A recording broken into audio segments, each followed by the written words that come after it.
Dear friends, ફ્લાયવર્લ્ડ India YouTube ચેનલમાં તમારું સ્વાગત છે. આજે હું ફર્સ્ટ ટાઈમ ગુજરાતીમાં એક વિડીયો બનાવી રહ્યો છું. એનો બેઝિકલી પર્પઝ એ છે કે ઘણા બધા લોકોનું મેં મારી જે યુટ્યુબ ચેનલ છે એના ઉપર મેં યુએસએ વિઝિટ વિઝા પર જે કંઈ પણ મેં ઇન્ફોર્મેશન શેર કરી છે એ ઇન્ફોર્મેશન ઘણાને બહુ હેલ્પફુલ રહેલી છે. એમાં પર્ટિક્યુલર હું હિન્દીમાં બોલેલો છું, પણ આજે હું ગુજરાતી છું એટલે મેં વિચાર્યું કે એક ગુજરાતીમાં હું ઇન્ફોર્મેશન તમારી સાથે શેર કરું. યુએસના વિઝિટ વિઝા લેવા માટે ઘણા બધા ક્વેશ્ચન એ લોકો પૂછી શકે છે. તો એ કઈ ટાઈપના ક્વેશ્ચન એ લોકો તમને પૂછી શકે એનું એક હું લિસ્ટ તમારી સાથે શેર કરવાનો છું. બીજું કે DS-160 જે ફોર્મ હોય જે પ્રોપર રીતે ભરાવવું જરૂરી છે, એમાં જે કંઈ પણ ઇન્ફોર્મેશન તમે આપશો એ ઇન્ફોર્મેશન બહુ પરફેક્ટલી તમારે ડિસ્ક્રાઇબ યોર સેલ્ફ, મતલબ તમે તમારા વિશે જે કંઈ પણ તમે દર્શાવશો એ પ્રોપર હોવું જરૂરી છે. કારણ કે એ લોકો એના પરથી જ એ લોકો તમને એસેસ કરશે કે ભાઈ આ માણસ એક્ઝેક્ટલી શું કરે છે. બીજું કે 70% ડિસિઝન આગલા દિવસે એ લોકો લઈ લેતા હોય છે. 70%, 30% ડિસિઝન જ્યારે તમને ઇન્ટરવ્યૂ માટે બોલાવે છે એ વખતે એ લોકો તમને જે કંઈ પણ ક્વેશ્ચન ઉપર જે એમનો ડાઉટ્સ હશે એ ક્વેશ્ચન તમને પૂછશે.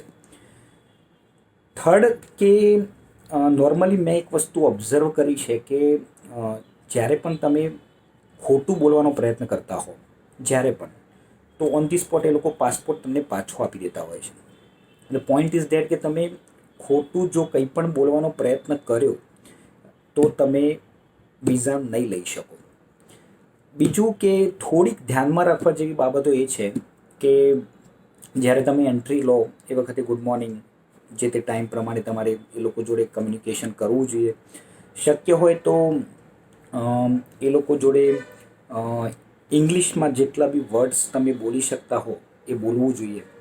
DS-160 જે કંઈ પણ ફોર્મ તમે ભર્યું છે એ 5 વખત મિનિમમ તમારે એ વાંચી લેવું જોઈએ. અને જો એ જે કંઈ પણ તમે ડિટેલ્સ આપી છે એ ડિટેલ્સ પ્રમાણે જો તમે આન્સર નહીં આપો તો એ લોકો ઓન ધી સ્પોટ તમને રિજેક્શન આપી દેશે. જે ક્વેશ્ચન પૂછ્યો હોય એનો જ પ્રોપર જવાબ આપો. પર્સનાલિટી તમારી સારી પડવી જોઈએ. તમારી પેલી લકી ચેન કે સમથિંગ, અમુક લોકો વીંટીને બહુ બધું સોનું પહેરીને જતા હોય છે, તો એ વ્યાજબી નથી. એવું ના કરો. એ લોકોને કોઈ અમુક ટાઈપના જે પરફ્યુમ હોય એ પરફ્યુમ બી અમુક લોકો લગાવીને જતા હોય છે, તો એ કરવાની કોઈ જ જરૂર નથી. એક સિમ્પલ સોબર પર્સનાલિટી તમારી હોવી જોઈએ. ડર્યા વિના તમે સહજ ભાવે જવાબ આપો. જે કંઈ પણ સાચું છે એ રીતે, મતલબ જે કંઈ પણ તમે દર્શાવ્યું છે એ પ્રમાણે જવાબ આપો. શક્ય હોય તો વિઝા ઇમિગ્રેશન ઓફિસરની સામે આંખમાં આંખ મિલાવીને તમે વાત કરો. બીજું કે જો જે બેઝિકલી જે ક્વેશ્ચન આ લોકો પૂછતા હોય છે એ ક્વેશ્ચનનું હું લિસ્ટ તમારી સાથે શેર કરું છું. પહેલો ક્વેશ્ચન એવો હોય છે કે અમેરિકા કેમ જવું છે, તમારું કોઈ સગા સંબંધી ત્યાં છે કે કેમ,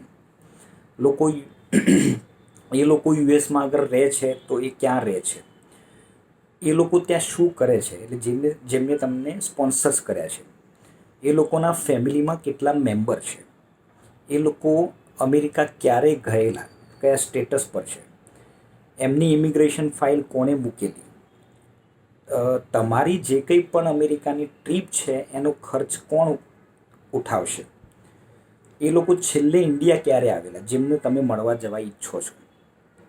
હું તમને જે કંઈ પણ ઇન્ફોર્મેશન શેર કરી રહ્યો છું એ તમારા જ્યારે બી તમે અમેરિકાના વિઝા લેવા જશો એ વખતે તમને હેલ્પફુલ રહેશે. તમે અમેરિકા ક્યારે જવાના, તમે અમેરિકા કેટલું રોકાવાના, તમારી એર ટિકિટ કન્ફર્મ કરેલી છે કે કેમ, તમારો સ્પોન્સર્સ ઇન્વિટેશન લેટર તમારી પાસે છે કે કેમ, એ બધું તમારે લઈ જવું જરૂરી છે. તમારી અમેરિકન ટ્રીપનો અંદાજિત ખર્ચો કેટલો થશે, સાથે ડોલર કેટલા લઈ જશો તમે ઇન્ડિયાની બહાર ક્યાંય ફરેલા છો, તમારામાં શું પરિવર્તન આવ્યું છે, તમે લાસ્ટ ટાઈમ ઊભા રહ્યા અને અત્યારે ઊભા રહ્યા છો તો એમાં શું પરિવર્તન આવ્યું છે એ બી પૂછી શકે છે તમને. કારણ કે અમુક લોકો દર મહિને, સમજો આ મહિને વિઝા લેવા ગયા, પછી વિઝા ના મળ્યા તો બીજા 1-2 મહિના પછી પાછા વિઝા લેવા જતા હોય છે. એના પછી એ લોકો કોઈ કન્ટ્રી ફરતા નથી હોતા. મારું પર્સનલ સજેશન તમને એ છે કે પહેલાં તો કોઈ પણ નાની મોટી કન્ટ્રી તમારે ટ્રાવેલ કરવી જરૂરી છે. અગર ટ્રાવેલ તમે નહીં કરો દોસ્ત તો તમને અમેરિકા વિઝા નહીં આપે, બિકોઝ અલ્ટિમેટલી યુએસ એક એક એક બિગ કન્ટ્રી છે. એનો પાસપોર્ટની આખા વર્લ્ડમાં બહુ વેલ્યુ છે. એટલે એ લોકોનું જે એન્ટ્રી ક્રાઇટેરિયા હોય, દરેક કન્ટ્રીનો પોતપોતાનો એક એન્ટ્રી ક્રાઇટેરિયા હોય છે. તો એ એન્ટ્રી ક્રાઇટેરિયા તમારે જસ્ટિફાય કરવો પડે. એ ઇમિગ્રેશનના એ લોકોના એક લો છે. બીજું કે જો વારંવાર તમે પ્રયત્ન કરશો, એકવાર અમેરિકાના વિઝા લેવા ગયા તમે અને તમને વિઝા ના મળ્યા, તો તમે ફરીથી ઊભા રહેશો. બીજી વખત ના મળ્યા, ત્રીજી વખત ઊભા રહેશો.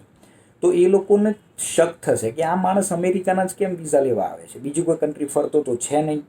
એટલે ઘણા બધા ક્વેશ્ચન માર્ક હોય છે. એ લોકો તમને એસેસ કરતા હોય છે. એ લોકો ખાસ તો એ જોતા હોય છે કે આ માણસ ઇન્ડિયામાં એના સોશિયલ ટાઈપ કેટલા છે. આ માણસ અલ્ટિમેટલી હું એમને વિઝા આપું તો ખરેખર ટ્રાવેલ કરવા જઈ રહ્યો છે કે ખરેખર કોઈને મળવા જઈ રહ્યો છે, કે આ માણસ પાછો તો નહીં જાય, મતલબ પાછો જશે તો કયા રીઝનથી ઇન્ડિયા પાછો જશે. એ લોકો જે ઇમિગ્રેશન ઓફિસર હોય છે, આ લોકો આ ખાસ વસ્તુ ઓબ્ઝર્વ કરતા હોય છે. તમારી જે હ્યુમન બિહેવિયર છે, તમે જે રીતે જવાબ આપો છો, એ લોકો એટલા બધા ટ્રેન હોય છે, એ લોકોનું નોલેજ હોય છે કે તમે સાચું બોલો છો કે ખોટું બોલો છો. એ લોકો વિઝા આપવા માટે જ બેઠા છે. પણ તમને એ જે કંઈ પણ જાણવા માગે છે, એ રીતના જે કંઈ પણ ક્વેશ્ચન પૂછે, એ સિમ્પલ સોબર જે કંઈ પણ સાચી અને સત્ય હકીકત હશે એ જ કહેવાનું. એ લોકો કોઈ પણ રીતે ક્રોસ વેરિફિકેશન કરશે. એમના માટે જ એમને બેસાડ્યા છે ત્યાં. પણ એક એક્ઝામ્પલ પેટી કે ઘણીવાર અમુક લોકોને પૂછે છે કે ભાઈ તમારી મંથલી ઇન્કમ કેટલી, તમારી યરલી ઇન્કમ કેટલી, તમારી પાસે ગાડી કઈ છે, તો ગાડીનો નંબર તમને બી પૂછે ને પછી તમારી વાઈફને બી પૂછે કે તમારી જોડે ગાડી કેટલી છે. તો એ કોઈ પણ રીતે ક્રોસ વેરીફાઈ કરશે અને તમે જે કંઈ પણ બોલો છો એના પરથી એ લોકો ડિસિઝન લઈ લેતા હોય છે. બીજું કે ધંધાનું ટર્નઓવર તમને પૂછી શકે, તમારા બિઝનેસ વિશે પૂછી શકે છે, તમે કેટલા પૈસા કમાવો છો, એ બધું જ બિઝનેસ વિશે બી તમને પૂછી શકે છે. જસ્ટ લાઈક કેટલા વર્ષથી તમે બિઝનેસ કરો છો, સ્ટાફમાં તમારા માણસો કેટલા છે, અમે તમને વિઝા આપીશું તો તમે ત્યાં જશો તો એ વખતે તમારો બિઝનેસ કોણ હેન્ડલ કરશે, એ બી પૂછી શકે છે. તમારી કંપનીમાં ટોટલ સ્ટાફ કેટલો, તમારું બેંક બેલેન્સ કેટલું, તમે શેનું પ્રોડક્શન કરો છો, તમારી મિસિસનો બર્થડે શું છે, તમારા મિસિસ શું કરે છે, તમારા બાળકો કેટલા છે, એમને તમે કેમ સાથે નથી લઈ જતા, તમારા મોમ પપ્પા અહીંયા છે તો એમની દેખરેખ કોણ રાખશે, મતલબ જો તમે 2-3 મહિના માટે બી જાઓ છો તો એમની ટેક કેર કોણ લેશે, તમારું મેરેજ કઈ સાલમાં થયેલું છે, અગાઉ તમે યુએસ વિઝા માટે ક્યારેય એપ્લાય કરેલું છે. બીજું, મેં એક વાત ઓબ્ઝર્વ કરી છે કે જેટલા લોકો અમેરિકાના વિઝિટ વિઝાના જે ફોર્મ ભરતા હોય છે એમાં એટલી નાની નાની સિલી મિસ્ટેક કરીને એ લોકો જતા હોય છે. એમનું નોલેજ નથી હોતું. જે એજન્ટની જોડે જાઓ એનો એક્સપિરિયન્સ જોવો બહુ ખૂબ જરૂરી છે. એનો એક્સપિરિયન્સ બહુ ઇમ્પોર્ટન્ટ છે. બિકોઝ તમે તો કદાચ ફર્સ્ટ ટાઈમ જતા હોવ યુએસ એમ્બેસીમાં એટલે તમને આઈડિયા ના હોય, પણ એ એજન્ટ એ બહુ નોલેજેબલ પર્સન હોવો જરૂરી છે. આજે મારો આ ઈરાદો, મેં આજ સુધી ક્યારે બી ગુજરાતીમાં કોઈ વિડીયો રિલીઝ નથી કર્યો અને મારા જેટલા બી વ્યુઅર્સ છે એ વ્યુઅર્સ ઓલમોસ્ટ હિન્દી અને ઇંગ્લિશ, ઓલમોસ્ટ હિન્દીમાં મેં બધા જ વિડીયો બનાવેલા છે. એટલે હિન્દી દરેક માણસને કમ્ફર્ટેબલ હોય છે, તો હિન્દીમાં બી હું એક અલગથી વિડીયો એવો બનાવી દઈશ, તો જેથી કરીને મારા જેટલા બી હિન્દી વ્યુઅર્સ છે એ લોકોને બી થોડું ગાઈડન્સ મળી શકે અને ક્યાંક ને ક્યાંક હું હેલ્પફુલ થઈ શકું. બાકી બીજા એવા ઘણા બધા ક્વેશ્ચન છે કે જે હું તમારી સાથે શેર કરવા માગીશ. તમે યુએસ પહેલાં ક્યારેક કેટલી વાર એપ્લાય કરેલું છે, તમે યુએસએ જશો તો બિઝનેસ કોણ સંભાળશે. અમને નથી લાગતું કે તમે અમેરિકાથી પાછા આવશો, તો એનું તમારે જેન્યુન રીઝન શો કરવું પડશે કે ભાઈ આ રીઝનથી હું ઇન્ડિયામાં પાછો આવીશ. એ તમારે જસ્ટિફાય કરવું પડે ઇમિગ્રેશન ડિપાર્ટમેન્ટના જે કંઈ પણ ઇમિગ્રેશન ઓફિસર છે એમની સામે. તમારી પાસે કાર કઈ છે, કયો કલર છે, કયો નંબર છે, તમે શું કરો છો, કઈ જગ્યાએ બિઝનેસ છે, તમારી બાજુમાં કોની શોપ અને ઇન્ડસ્ટ્રી છે, એ રીતે બી ક્રોસ વેરીફાઈ કરી શકે છે. તમારી કંપનીમાં મેનેજર સુપરવાઇઝર કોણ છે, તેનું નામ શું છે, એ તમને ક્રોસ વેરીફાઈ કરી શકે છે. તમારી વાઈફ જોડે બી અને તમારી જોડે બી કોઈ પણ મેટર બાબતે ક્રોસ વેરીફાઈ કરી શકે છે. તમને પગાર કેટલો આપો છો, તમારી આવક કેટલી છે, તમારું ધંધાનું ટર્નઓવર કેટલું છે, કેટલો પ્રોફિટ છે. પ્રોફિટ મંથલી બી પૂછી શકે છે, યરલી બી પૂછી શકે છે, મંથલી ટર્નઓવર બી પૂછી શકે છે, યરલી ટર્નઓવર બી પૂછી શકે છે.